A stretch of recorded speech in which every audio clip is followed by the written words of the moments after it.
Guys, welcome to my YouTube channel. তো guys দেখো, আমরা সকাল সকাল কিন্তু বেরিয়ে পড়েছি সবাই। টোটোতে করে স্টেশনে চলে যাব এখন। চলো যাওয়া যাক। আমরা আজকে যাব চাকদা থেকে বলাগড়। তোমরা অনেকেই জানো বলাগড়ে কিন্তু ঘাট পার হয়ে যেতে হয়।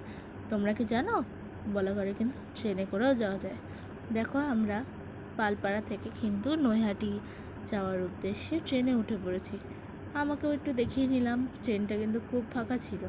ট্রেনটার টাইম আমি বলে দিই, 7:57 থেকে 8:24, মানে 7:57 উঠলে 8:24 তোমরা নামবে। ট্রেনটা কিন্তু রানাঘাট মাতৃভূমি ট্রেন। দেখো, এই কথা বলতে বলতে কিন্তু আমরা নৈহাটি স্টেশনে পৌঁছে গেছি। দেখো, নৈহাটি স্টেশনটা কিন্তু আবার কাজ হচ্ছে, দেখেছো? তো চলো আমরা এখন নেমে পড়বো। দেখো, নেমে পড়েছি। তো দেখো, তো ওই সকালবেলা কিন্তু তাও লোকজনে কিন্তু ভালোই ভিড় নৈহাটিতে। তো সুন্দর মনোরমে আমরা পৌঁছে গেলাম। ওয়েদারটাও বেশ সুন্দর ছিল, রোদ ছিল না। তখন বাজে 9:45।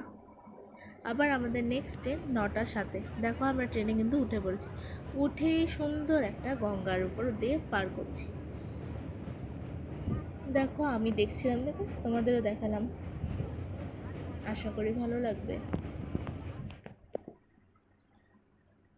ও, নৈহাটি থেকে বলাগড় যেতে কিন্তু তোমাদের 10টা স্টেশন পড়বে মাঝখানে। তোমরা ওই বলাগড় ট্রেনটা যেতে গেলে 9:07 কাটোয়া লোকাল আছে, ওটা ধরতে লাগবে তোমাদের।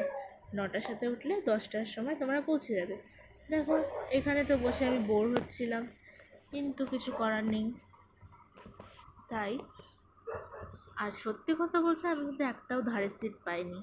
সব সময় মাঝখানে সিট, একটা ভালো সিটই পাইনি ওই দিন। এরম করতে করতেই চলে গেলাম। পরের ট্রেনটা কিন্তু খুবই ভিড় ছিল। আগেরটা যেমন ফাঁকা ছিল যতটা, পরেরটা আবার ভিড় ছিল। ওর মধ্যে দিয়েই গেলাম কষ্ট করে। দেখো, আমরা কিন্তু আমাদের স্টেশনে পৌঁছে গেছি। দেখো, ওই যে বলাগড় স্টেশন। আমি আর আমার বোন যাচ্ছি। মাকেও দেখিয়ে দিলাম একটু। দেখো কি সুন্দর একটা জায়গা। এটা হচ্ছে আমাদের ওই জায়গাটায় একটা, মানে এখানে চাষ হতো, এখনও ওল চাষ হচ্ছে। তো ওই জায়গাটা দেখো বৃষ্টির জলে এতটাই ভরে গেছে যে ওখানে জল থই থই করছে। দেখো, আমি ছাগল দেখছিলাম, ছাগল আছে ওদের বাড়িতে। ব্যাস, আমি গঙ্গার পাড়ে চলে আসলাম। ওদের বাড়ির সামনেই গঙ্গা। সুন্দর গঙ্গার পাড়ে দেখতে দেখতে আজকের ভিডিওটা এখানেই শেষ করছি। Tata, bye bye.